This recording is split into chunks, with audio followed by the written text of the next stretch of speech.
हम कंबस्शन के बारे में सीख रहे हैं। क्या आप बता सकते हैं कि ये एक अच्छा फिनोमिनन है या बुरा? ये एक अच्छा फिनोमिनन है क्योंकि इससे हमें हीट यानी कि ऊष्मा और रोशनी के रूप में काफी एनर्जी मिलती है। लेकिन अगर आग भड़क जाए तो क्या होगा? आग या फिर काफी मात्रा में सब्सटेंसेस का कंबस्शन खतरनाक होता है क्योंकि आग बहुत तेजी से फैलती है और ये लगभग सब कुछ नष्ट कर सकती है। तो हम फायर एक्सीडेंट्स के केस में क्या करते हैं?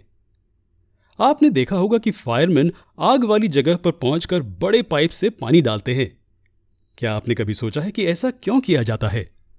आप शायद कहेंगे कि पानी आग की लपटों को बुझाने में मदद करता है। बिल्कुल सही। लेकिन ये कैसे काम करता है?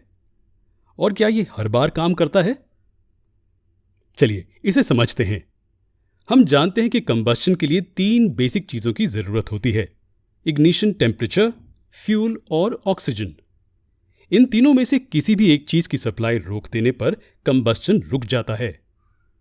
जब आग पर पानी का स्प्रे किया जाता है तो तापमान कम हो जाता है, जिसके कारण कंबस्टिबल सब्सटेंस का जलना बंद हो जाता है। तो क्या हम कह सकते हैं कि अगर फ्यूल और ऑक्सीजन की सप्लाई काट दी जाए और अगर कंबस्शन का तापमान कम कर दिया जाए तो आग बुझ जाएगी? जी हां, बिल्कुल। इसका मतलब है कि हम किसी भी जलती हुई चीज पर पानी डालकर आग को फैलने से रोक सकते हैं, है ना? लेकिन क्या यह करना ठीक है? अगर कोई इलेक्ट्रिकल गैजेट आग पकड़ ले तो क्या होगा? क्या हो सकता है कि पेट्रोलियम या किसी प्रकार का तेल आग पकड़ ले? तो क्या हम आग को बुझाने के लिए उस पर पानी डाल दें? बिल्कुल नहीं। इसका मतलब है कि सभी कंबस्शंस को पानी से नहीं रोका जा सकता है। ऐसे केसेस में हम क्या करते हैं? हमारे पास इसका समाधान है। क्या आपने ऑफिसेज, स्कूल और बिल्डिंग्स में कई जगहों पर लाल रंग के सिलेंडर्स देखे हैं? ये हमारे सवाल का जवाब है। जी हां, सिलेंडर्स में कंप्रेस्ड कार्बन डाइऑक्साइड होती है। अब आप सोच रहे होंगे कि हम कार्बन डाइऑक्साइड क्यों इस्तेमाल करते हैं, और वो भी जो कंप्रेस्ड है। चलिए इसे समझते हैं। कार्बन डाइऑक्साइड ऑक्सीजन से भारी होती है, इसलिए ये कंबस्टिबल सब्सटेंस के आसपास एक लेयर बना देती है। इसके कारण ऑक्सीजन की सप्लाई कट जाती है और आग बुझ जाती है। इसके अलावा कंप्रेस्ड कार्बन डाइऑक्साइड का तापमान बहुत कम होता है।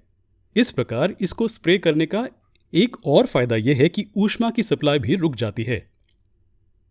इसके कारण आग आसानी से और जल्दी बुझ जाती है। यही वजह है कि ऐसे सिलेंडर्स कई जगहों पर पाए जाते हैं। हमने दुर्घटनाओं के केस में आग को बुझाने के विभिन्न तरीकों के बारे में जान लिया है। अब चलिए हम कंबस्शन के कॉन्सेप्ट पर वापस आते हैं।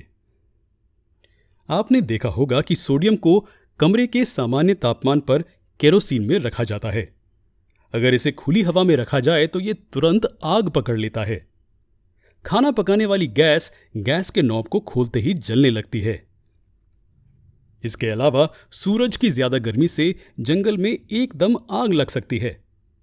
अब इनके क्या कारण हो सकते हैं और ऐसे रिएक्शंस क्यों होते हैं? ये समझने के लिए आपको हमारा अगला लेसन देखना होगा।